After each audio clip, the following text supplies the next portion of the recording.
am particularly pleased that Nicholas Dirks and Claude Steele have agreed to talk with us today about this critical topic, undergraduate education in the public research university. I'm going to give a very brief introduction because I think most of you know the Chancellor and the Provost. Nick is the 10th Chancellor of Berkeley. He's a renowned historian and anthropologist who focuses on India.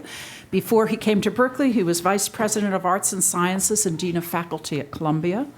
Claude came from down the road at Stanford. He's the Dean of the School of he was the Dean of School of Education at Stanford, and he was also at Columbia as Provost. He's a social psychologist who works on identity issues, particularly the self-image of minority students and its relationship to performance. Something was relevant to some of the presentations we heard earlier today. So I'm going to begin with a question that is simple but fundamental, which is, what do you each think should be the purpose of an undergraduate education in the 21st century?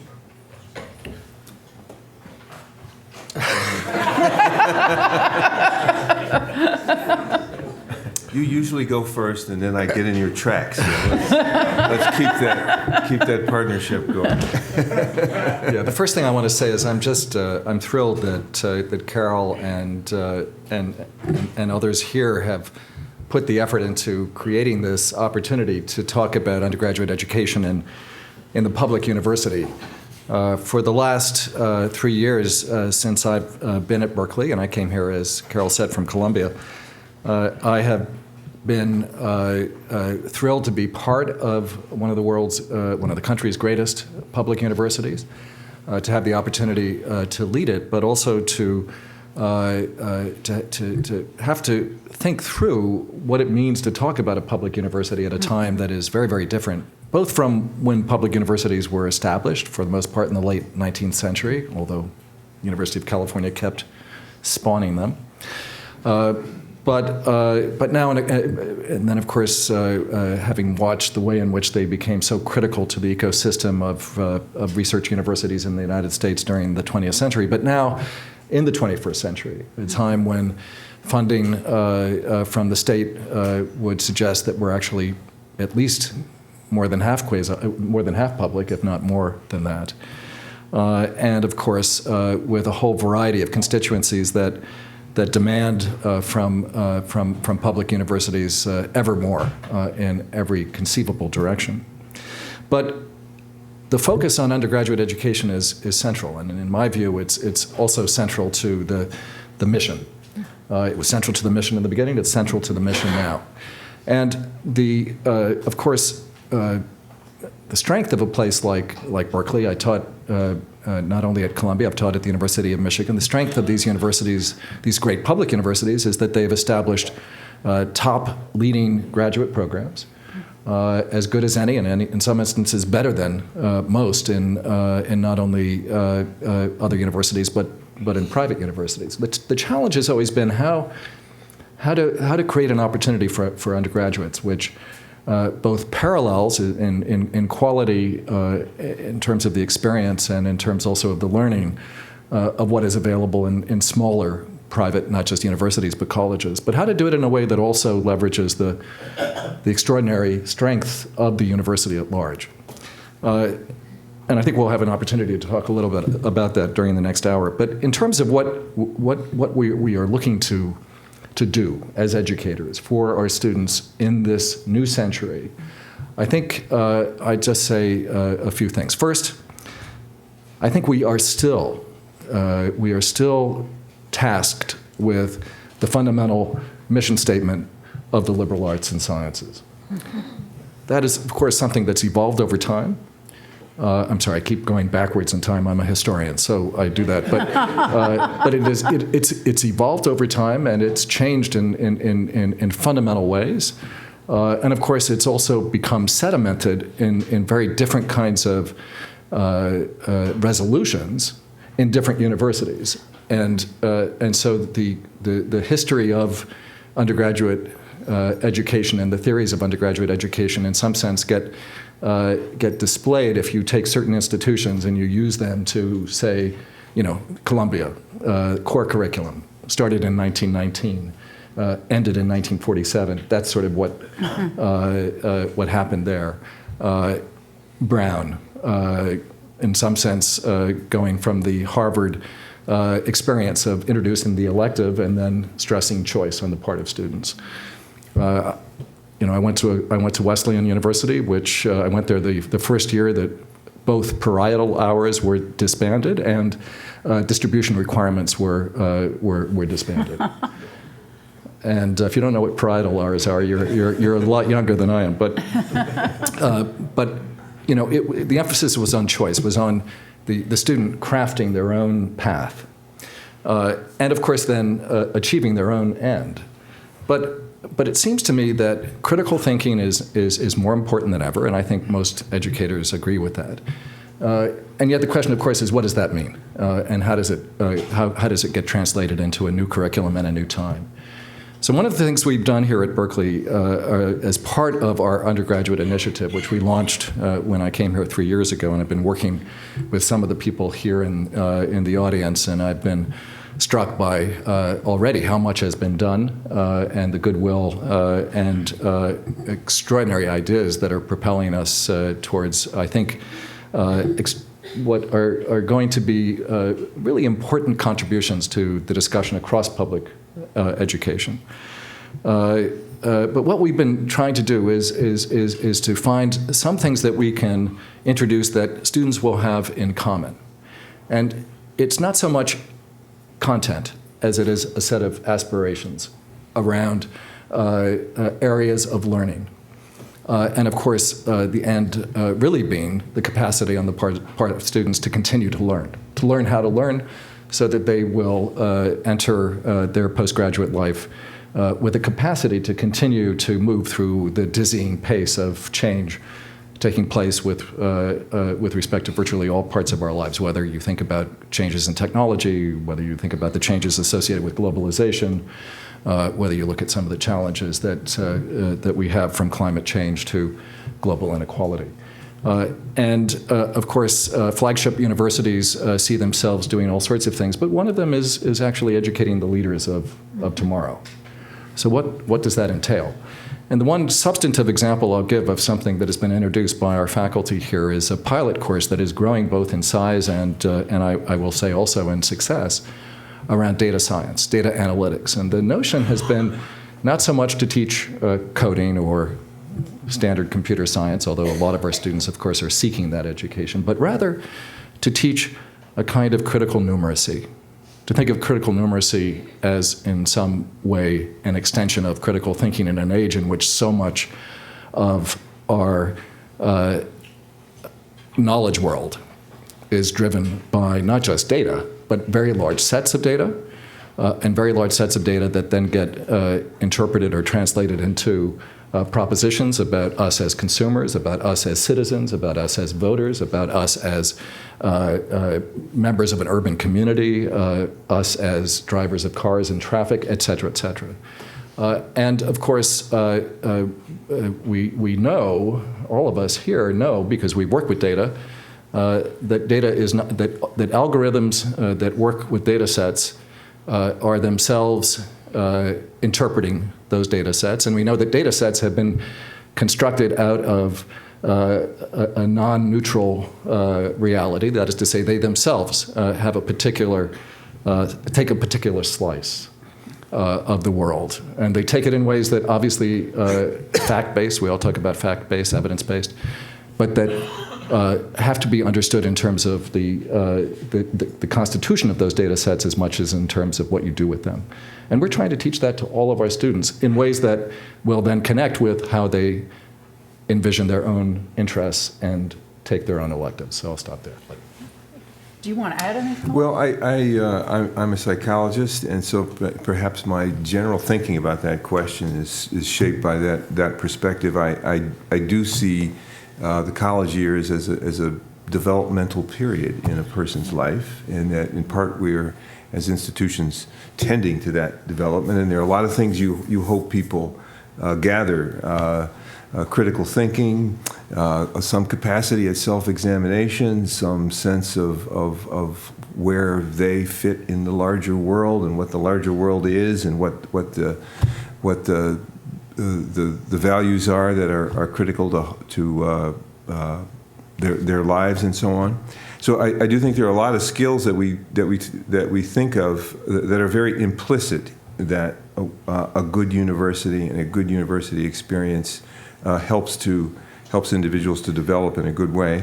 I also think it's a time when people, hopefully, when it operates at its best, when they fall in love with something, that a course of life, a path of life, and certainly a path of work, but at learning, investigation, they really get excited about something, and that you begin to take on that kind of an identity, as well as the other identities that you've always had, that brought you into that situation, and that are going to be a part of you.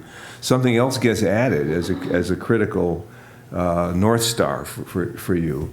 And that can lead to a profession, that can lead to many things, of course. But I think it is an opportunity in a person's life where if that happens, it's a very good thing. And in relation to public universities, I think our research opportunities especially can be helpful in developing that kind of thing. People can see inside a line of work and scholarship and research, and that tends to be a very exciting avenue of access to things that is more exciting than what they can read in a textbook or what they can prepare for in taking a test. So that experiential offering we have, I think, is a powerful part of what a major public research university, or really for that matter any research university, can offer to undergraduates. I can go on, but I'll stop there. No, that's really interesting. I want to expand on what you to expand on what you just said, because it sounds like for you, an education in the 21st century is very much, or maybe it always was, about identity formation. Mm-hmm. But identity formation not in a narrow sense, but a really broad sense that involves intellectual passions, intellectual experiences, as well as the things that we, in a more kind of common conversation kind of way, associate with identity. Mm-hmm. And I'm interested in how that process of identity formation that you describe is distinctive in a public university as opposed to another kind of campus. Or perhaps it isn't, but I'm really interested in getting at what are the distinctive character and perhaps the distinctive challenges. That's an interesting, because I wouldn't say I see a major difference between public, private, or liberal arts major research universities in that regard. I think all of them provide this opportunity for identity development and to take on a new identity that's going to steer your life and in all kinds of ways, structure your life in all kinds, your relationships, your profession, your income, lots of things will flow from the kind of identity formation we're talking about. I do think big public universities have a challenge in accomplishing it. It maybe is a little easier for some of these things to take hold. First, let me say I think it happens. It's scaffolded by good curriculum, interesting professors, contact with faculty, contact with mentors, access to scholarship and research, things that are going to be exciting. Those are the things that scaffold this kind of identity formation I'm talking about. So I would then take that lens and say, how does a public university, does it have challenges in sustaining that scaffolding? That maybe some other universities have a little bit easier time doing. Because we have large numbers. I know you've been talking about faculty-student ratios. We have many things that challenge that to some degree. But we do have great strengths, and I was pointing first to those, the the amazing, if you can hang in there, you're going to walk into one of the most exciting wonderlands of research and scholarship that you could ever imagine on a campus like this. So we have huge strengths. I think we've done a lot of thinking about how to make those first 2 years that give people a common enough sense of themselves and a sense of what's at stake here in their college lives, that we as a big university can help steer them into these kind of experiences. Yeah, just to add a little bit, but this in fact does grow out of conversations, again, that we've had not just with each other, but with many of you here today. The scale provides the kind of excitement, in fact, that people want when they go to cities. And more and more young people want to live in cities, and we see that very clearly here in Northern California. But in a way, what the university, what the public university provides, whether it's in Bloomington or Berkeley, is a kind of scale of interaction, at least within the space at the campus, that has that buzz of an urban center, and the diversity and the opportunities and the interactions are incredibly valuable, and I think actually do provide a counterweight to the kind of individualized attention that can be provided at a smaller liberal arts college, right? Yeah. One of the, I think, odd features of our college and university life is that from the moment a first-year student comes in the door, you are trying to convince that student that belonging to this particular university, whether it's Hiram College or it's Stanford University or it's Columbia University or the University of Michigan or Berkeley, means something fundamental to their identity. Yeah. You become for Smith, it was a Smithy.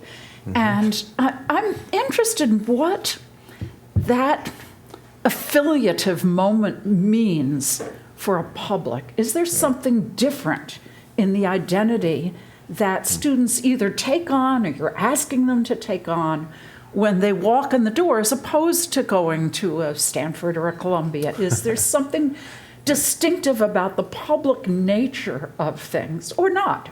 It could be not. I have a cynical thought that comes to mind.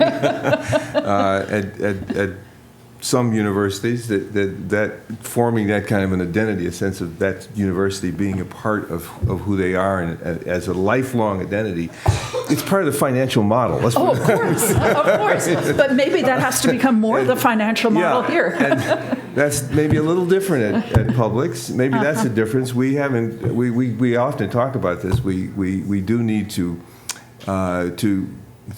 emulate our private peers, perhaps more in developing that kind of an identity in our public universities, so that they do have this sense of being part of this institution and being responsible for the institution over the course of their lives. That's so we've certainly had that conversation coming at it from that angle. But I think I've found here in California, not just because of Berkeley, but because of the whole UC system, a recognition of the value of a public institution qua public. That is different even from what I experienced at the University of Michigan. Big Chill, we know. Michigan produces a huge kind of sense of identity and loyalty, and they also are raising a lot of money these days that way. But at UC, the public university has been so much a part of the history of the state that I think it's a little different. It's a little different. And so people are, and this is true for students, it's actually true for faculty, they're much more self-conscious about coming to a public vis-a-vis a private. Yeah, I think that's right. And I really think that inflects everything we do at the institution. And what it, among other things, occasions then is precisely that question: what does it mean to be in a public institution?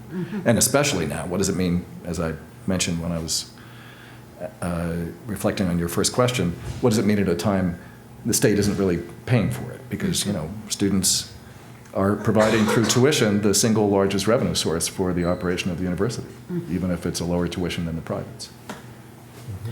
So both of you mentioned scale as one of the great challenges of the big public flagship universities.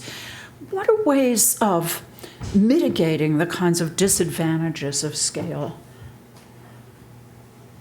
Well, lately, before I answer that question, I think we should be proud of scale and the fact that we do such amazing scale with such really modest resources in some way. I think that reality isn't as appreciated about us in the larger public discourse about higher education. And we have, a faculty here roughly the size of an Ivy League faculty, but we do educate, offer the opportunity for a first-rate education to maybe 3 times as many or more than that.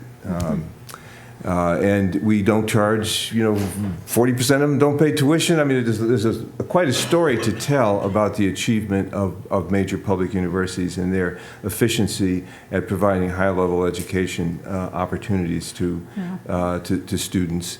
And that's something we struggle to get out there. So I'm probably primed to take any opportunity I can to get that out there. And I think for us, we have been trying to do a great deal of thinking about how to mobilize that scale to create a kind of an experience that ushers students into this wealth of opportunity in a big university like that. And as Nick was saying earlier, to create a sense of common experience as early as we can in the undergraduate experience, a sense of common intellectual identity, general intellectual a mission in life that's built on critical thinking, that's built on seeking knowledge and information, that's built on curiosity, that's built on that set of academic values that are core. To get that in there very quickly. In big publics, the rival pressures are you come into a big place and you learn what it's all about from just the people who are most immediately around you, and that may lead you into a frame of mind that causes you to leave a lot of opportunity on the table, to miss a lot of what's really there. And I think that's one of the big challenges of public. You ask how we do it. I think that's the challenge, and how we do it is to, in our case, is to try to programatize, institutionalize this common experience. But again, the challenges are huge in doing this, and I think we have to acknowledge that. You talk about scale, and I want to add to that. Again, everyone from Berkeley knows this and is proud of this, but a third of our students, our undergraduate students, are Pell Grant eligible, which means they come from families making less than $45,000, $50,000. And when you actually even look at other public universities, the University of California is very, very strong in that kind of socioeconomic diversity. So you both have a lot of students. You also have a lot of students from very difficult backgrounds. Now that actually produces, in turn, in some sense, greater challenges for the university, because you have people without necessarily the same kind of educational background or cultural capital or social experience that allows them to immediately hit the ground running when they come to Berkeley. Many students come here, it's a dream to come here. But then once they get here, it's very daunting. And so, that's, and to give, again, a sense of scale, if you take UCLA and Berkeley together, the two routinely top-ranked public universities in most of the rankings, and you look at the number of Pell Grant students both institutions have, that's more Pell Grant students than not just the entire Ivy League, but the top 15, 16 private colleges and universities in the country. That's Ivy Plus with Chicago, Stanford, Hopkins, WashU, and a few others. But that is a huge kind of opportunity, but challenge. So one of the things in thinking through a common experience intellectually is precisely to provide opportunities and channels, really, for students to engage each other across often very different kinds of social, ethnic, racial, even national backgrounds. But we also have recognized that we need to think about not just the intellectual identities, but we have to actually think about where students live. What is the residential experience? How does advising help students make connections between and among different segments of life? And all of these are often administrated, as it were, in separate domains. And so connecting them, as they have been in smaller private institutions, is a challenge, but it is something we're working on and thinking about and trying to fashion a plan for that will work at this scale. And even in a context where we know that almost all of our undergraduate students after 2 years will probably live off campus housing, trying to create identities with houses and dorms and residence halls that might actually continue wherever they might live throughout their 4-year career. Well, we've done some speaking already about student-faculty ratio in this conference. And of course, one of the characteristics of public research universities is they tend to have larger student-faculty ratios than their private counterparts. Do you think that student-faculty ratio is always an index of quality? Not for us to admit to that. No. I was going to see which one of us was going to say that first. Our mission is to find ways that use the scale to sort of electrify the undergraduate experience, that take advantage of it, that create such a strong and varied and interesting undergraduate community that with so many options that you get the positives, you get the excitement and the sense of possibility.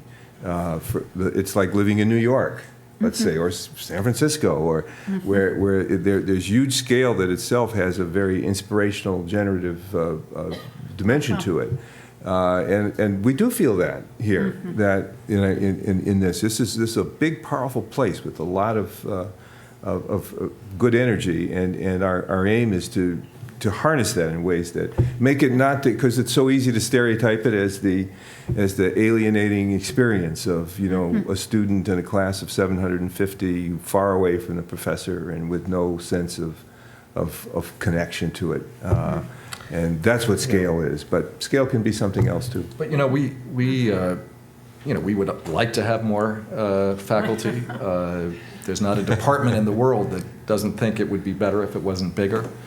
And certainly every department here feels that way. And the strain on departments and on faculty is significant, and it has to be commented on. I think the thing that I've been impressed by, both at Michigan and at Berkeley, however, is the extent to which faculty really do take their teaching seriously. And some of them, take the lecture hall as a stage in which they establish a different kind of relationship with students. But, from Robert Reich to Randy Sheckman, we have performances that Broadway would be envious of every day. And of course then, we rely on advisors, we rely on graduate students, we rely on lecturers, we rely on a variety of instructors.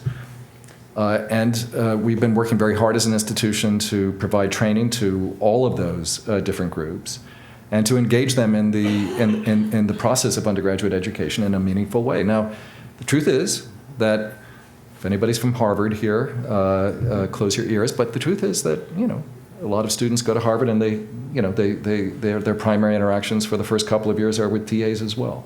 It's not just the publics. But I think that there is a kind of recognition that this is hard, but that it's fundamental to the mission we have. And I really have been impressed by that. And this is, again, I mentioned Randy Sheckman. He got a Nobel Prize 2 years ago. He was in the press conference talking about the prize, and then he said, "I'm sorry, I have to go. I'm teaching a freshman seminar." And again, not every freshman takes a Nobel laureate, it takes a seminar with their Nobel laureate, but it happens enough that it becomes then part of the lore, part of a kind of generalized experience, and then in turn becomes the basis on which, and we see this every year when we give our Distinguished Teaching Awards, you have alums who come back and say, that professor changed my life. And you get that here with the same kind of regularity. You get it at the Smiths or the Wesleyans. I want to ask a question on a different topic now. Chancellor Dirks, globalization has been very important to your vision of what you want to do at Berkeley. And I wonder if could you talk about that in relationship to undergraduate education, in comparison to many privates, a fairly small percentage of Berkeley students study abroad, about 6%, I think. So how do you take that vision of globalization and make it inform undergraduate experience? Well, it is certainly the case that we have very active study abroad programs both at Berkeley and through the UC system, but they still reach a very small percentage of students, as you said. And it's in that context that I began thinking about other ways, perhaps, to make sure that students have some experience of globalization. So one of the kinds of core competencies that we've established in regard to thinking around the curriculum and or curricular reform vis-a-vis the undergraduate initiative is to make sure that some kind of global competency gets introduced into a curricular experience. It's not us alone, but we I think recognize across the institution that globalization means for students graduating in the 21st century that there's a much higher probability that they're going to be doing some part of their lives, whether they're working in business or a nonprofit or technology or what have you. They're going to be working both in global contexts, and they're going to be working with people from all over the world. But we also, in thinking through how to use the Richmond Field Station campus, which is 10 miles to the north, have envisioned some future day when we can have the Berkeley Global Campus that will regularly bring faculty and students from around the world at greater levels than you can bring in through international student admissions and the campus directly, and for shorter term stays, part-time, semester, even a couple of weeks in some cases.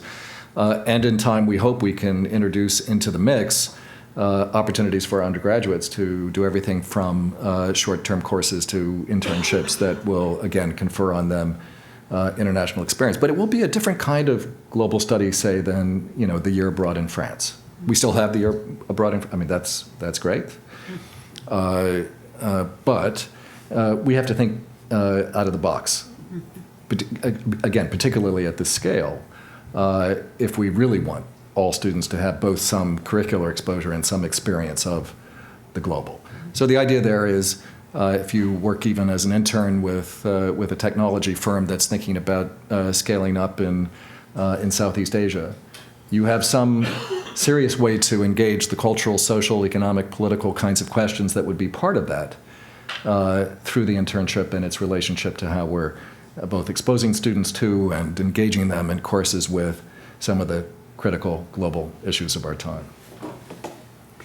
One of Berkeley's most important core values, this is going to be my last question, then I'm going to open up to the audience for questions.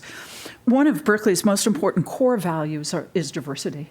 What are ways in which both of you think that the university can make the diversity of its community a learning experience for all students? Well, I do think diversity is a huge underappreciated resource in our general society, and I think also on campuses.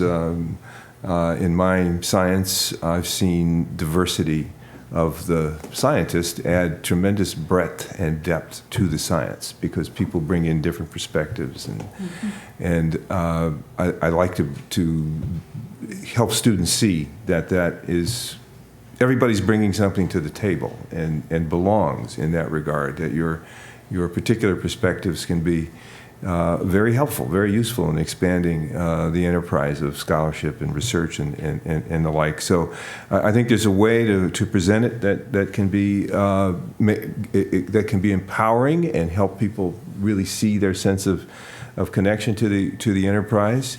And in that, you know, I think a more typical, a lot of the research I've done in my life has focused on how that can go awry. I come into a university setting, and I may feel, because of general views of my group, stereotypes about my group's abilities, for example, I may feel some threat, some sense of disease, and not belonging in the situation, and that can make me so vigilant and worried about that particular identity that I can't get to the task of forming this other identity that is sitting at my feet as an opportunity. And so that dynamic is something I've thought a good deal about, and is a challenge of diversity. Diversity is such an important strength, but we want to get better at solving this other problem so that it can be fully empowering to everybody. Yeah. We were talking particularly about this morning, particularly about the attrition of underrepresented minority students in STEM. I know that's a subject that you thought about, and I wonder whether there's anything that you would like to add particularly about the STEM issue and the fact that about half of the underrepresented minority students that begin university expressing the intention to major in a STEM discipline drop out, a very substantially greater percentage than majority students. Yes, I think that these identity dynamics I'm talking about play a much bigger role in driving that phenomenon than we generally appreciate. We think of instruction as almost entirely a matter of cognitive preparation and so on. And I certainly did as I got into this research. But over time, you begin to realize that if you feel like you're not being perceived well, or as promising, or as belonging, and you're vigilant, you're analyzing cues in a situation because you want to know how people is your identity an issue here. That's a very distracting and laboring, onerous kind of thing, and it can pressure you to seek another easier path of life. So, women tend to leave those fields not because their grades are bad, but the relationship between their performance and whether they stay or leave is almost, the correlation is almost zero. Whereas for men, if we leave those fields, there's a very high correlation. We haven't done very well, and so we're leaving. So that bespeaks a statistic like that, the role that these identity dynamics can play. And I just don't think we have been. It's very difficult for us Americans to want to take on issues of identity. We kind of want to reduce that away out of the picture. And to understand the problem through a different lens, and that's kind of where we're at. I think we adults, we leaders, have to be more open to the role that these things play, and begin to address them, take advantage of them, and I think we'll see some changes in our patterns of participation that we worry about so much. Thank you. Now I'd like to open it up to you for questions.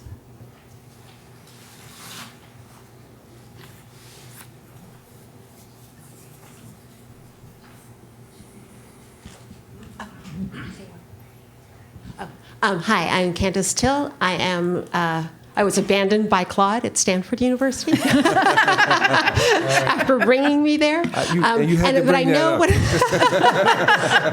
it was okay because I know one of the major reasons is exactly the conversation we were just having around coming to Berkeley, and which is my alma mater, so I also forgave him for that point.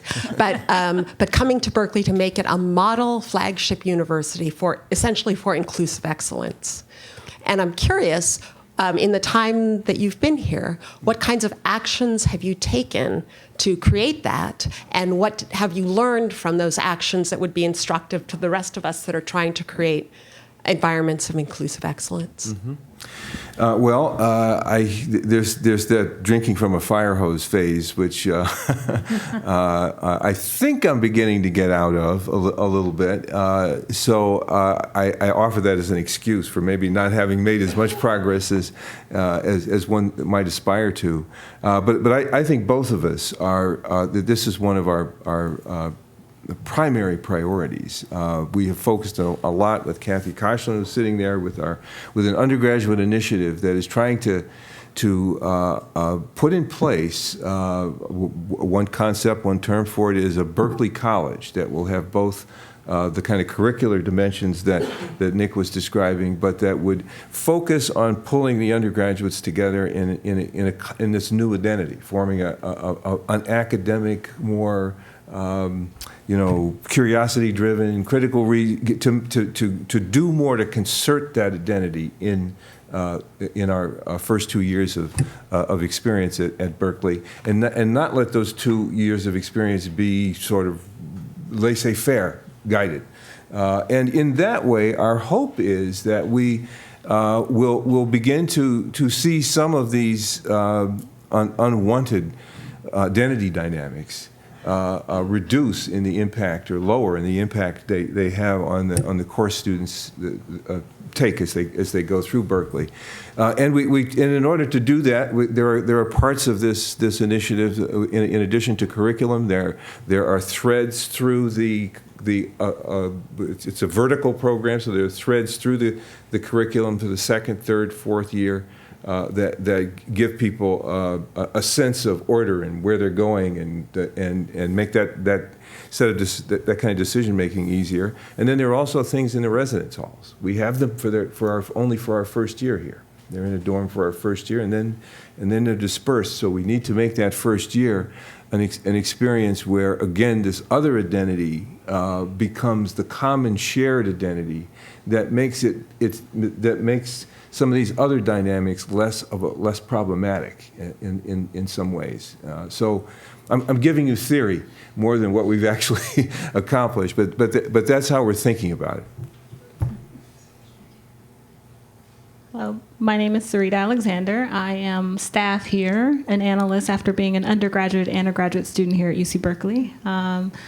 And my question has to do also with diversity and creating an inclusive environment for students. We have over a half a decade worth of data from our UQ's surveys showing that undergraduates are experiencing negative their negative experiences are coming from other undergraduates as opposed to from teaching instructors or staff. And our colleagues at the University of Minnesota presented yesterday at this conference sharing similar results, and our UC-wide campus climate survey results showed the same thing, that it's this peer-to-peer exclusion that's happening. In our survey, our Berkeley campus climate survey, we actually asked about exclusion from study groups, and we found that a large proportion of African American students as well as transfer students were reporting that they had been excluded from a study group as a result of their group membership as either a transfer student or an African American. So I'm wondering what you all plan to do as part of the undergraduate initiative to create a more inclusive environment, focusing specifically on undergraduate training of some sort. I know that faculty are going through something. The GSI Teaching and Resource Center are teaching GSIs on how to handle these kinds of conversations in the classroom. But what's actually going to happen for this peer-to-peer interaction that's happening? Boy, it's a daunting problem, and I think it is quite a serious problem at Berkeley. The data show it over and over again. We're not the only university that has it. I know the data from big publics. I don't know the data so well from our private peers. Maybe it's different there. I'd like to think that when you have the infrastructure you need to create a more cohesive community, you get less of that. I'd like to think that is the case. But again, I appeal to the larger mission of the initiative is to deal with that directly. I can't claim at this point that we have taken that on as explicitly as we should, because I think to some degree, at least I think in both of our experience, there's been a growing realization of how important it is. And how central it is to the experience of undergraduates. We have an obvious critical mass problem with African American students and with Latino students too. And that is true throughout the UCs. I think it's true throughout the flagship publics these days, but especially in states like Michigan or California, where you have no affirmative action. And as the critical mass goes down, you're now a member of a much smaller minority, and you just feel like that is more of a factor in your experience maybe than you've ever felt before, and it puts you in a vigilant mode, a worried mode, and you're having to kind of sort through what does it all mean all the time. That is allocating an awful lot of energy to understanding and coping with that experience that can't be devoted to the curriculum and task at hand. And there are a host of intervention programs. There's a growing literature. We have ourselves a good number of programs, but I don't think I could claim at this moment that we have a genuinely integrated approach to that problem, because I do think it involves both working with the students involved, and I think with faculty. A lot of these things and comments that come up in these surveys are actually made by faculty in relation to student groups. So I think the whole community is going to have to be engaged in awakened and engaged in dealing with this. I could go on in this vein, but all I can do, I think the best I can do at this point is to tell you how serious an issue I think it is.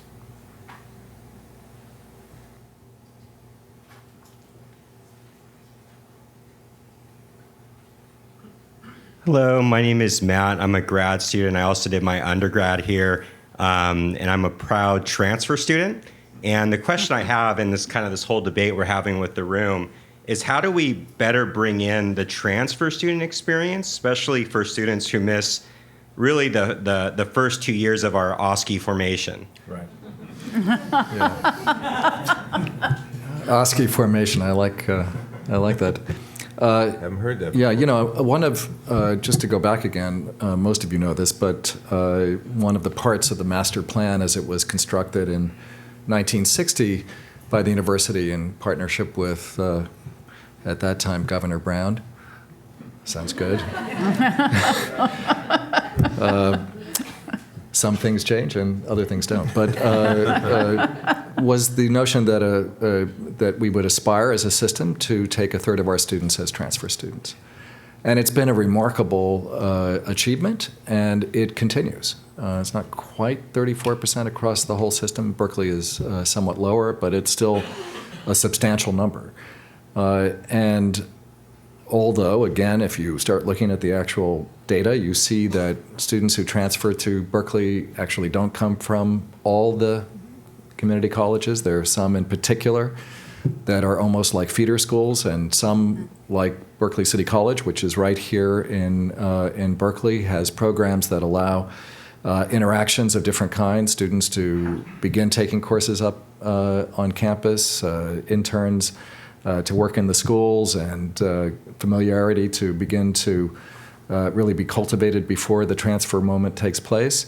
You also know that it's still a big walk up that hill, and if it's a big walk up that hill, it's an even bigger walk up from other community colleges. And we have, of course, like other UC campuses, we have programs that are dedicated to working with transfer students. I've been concerned that 2 years really isn't enough. As we talk a lot about the importance of these first 2 years, we're talking about the importance both educationally but also in a way developmentally.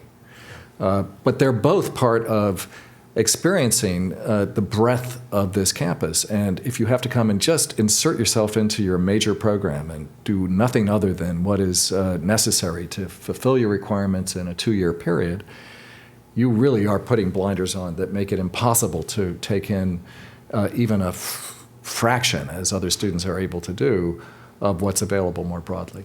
And I think that is a challenge that then over-determines some of the kinds of challenges transfer students have. It takes already what are the struggles that any transfer student, just by virtue of coming into an institution halfway through, will have. And I think that's true at any place where you transfer, although it's, I think, additionally true when you transfer from a very different kind of institution. And it then enjoins us as an institution to find ways to deal with that. I mean, if I had my druthers, I would find a way to both use summers and potentially extra semesters to build in a more compressed version of a kind of 2-year elective or core curricular preface to the transfer experience, so that there would be not just OSCE formation, but that kind of Berkeley form. We have lots of different terms here. But one interesting one, just vis-a-vis the question of undergraduates and graduates and research faculty and the like, is that many undergraduates will say they went to Cal. If you're talking about sports, you're obviously talking about Cal. For the longest time, I would watch California play sports when I was on the East Coast, and I didn't know it was Berkeley. I confess, I thought it was just, representatives from UC. I mean, that's what, I know a lot better now. But the experience that you have that then predicates both the intellectual, the full intellectual accomplishment, and also what we're sort of engaged in talking about here, not just identity formation in the reductive sense, but identity formation in the sense in which this place really does become part of your being in ways that empowers you beyond your particular major to go on and take what you've learned here to be the foundation for whatever else you do, is something that I think for transfer students is a special challenge that again produces glorious results because our transfer students come in and they perform spectacularly well. I hear faculty group after faculty group say they actually love the transfer students in particular because they are just so eager to be here, so dedicated to taking advantage of their time here. There's no sophomore slump for transfers, but there's also not that opportunity to take as much full advantage as possible at the campus. We have time for one more question.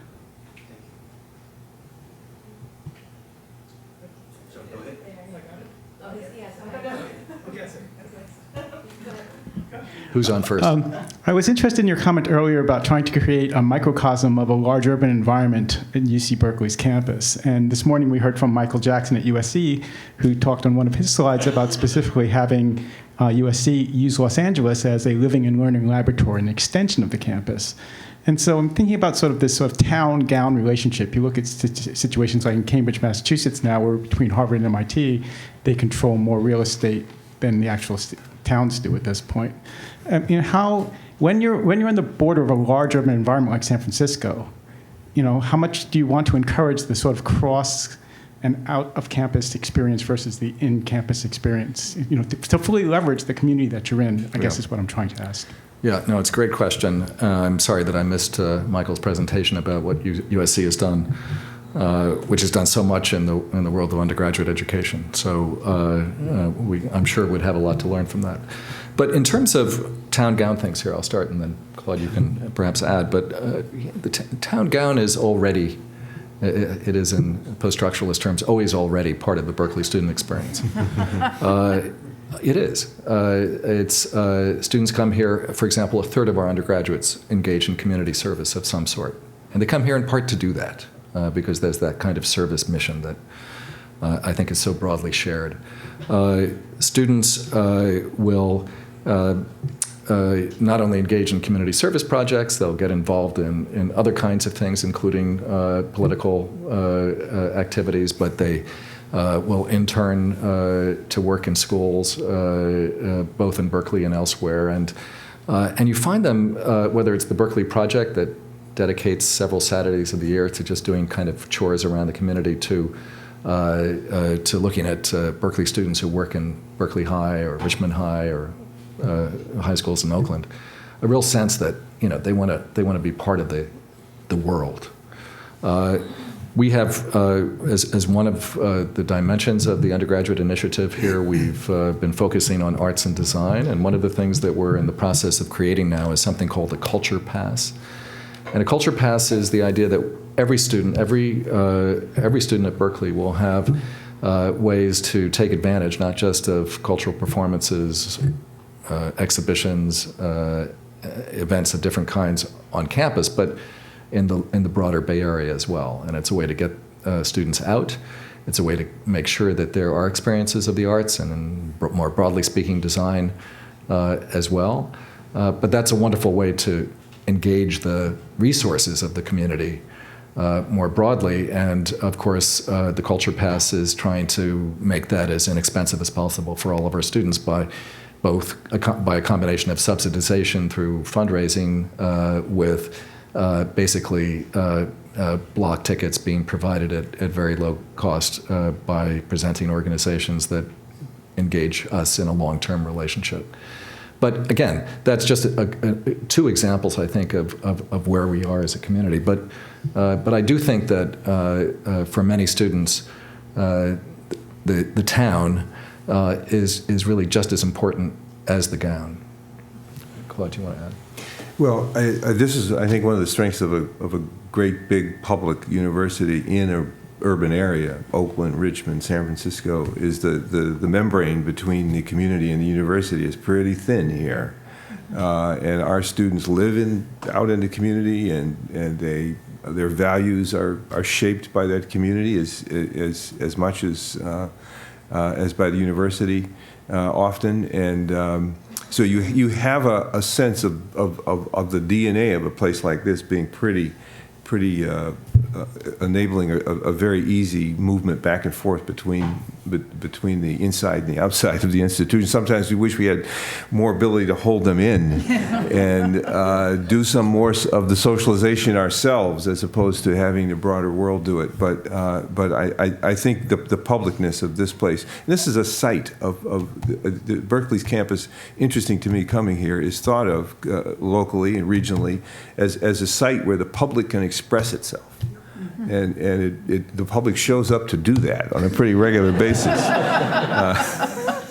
Yes, it does. I just want to add one last thing, though, to that, which is, of course, one of the big problems we have with our town is it's getting a lot of wealth injected into it from the prosperity of Northern California. And what we're finding increasingly, of course, is just rental costs. I mean, students used to find it cheaper to live in the open market than in our dorms, and now it's very quickly become the other way around. That actually may be one of the biggest challenges going forward if this process of gentrification at the level that it's happening across the East Bay continues, and then we'll have other kinds of things that we'll have to deal with. Well, please thank the Chancellor and the Provost.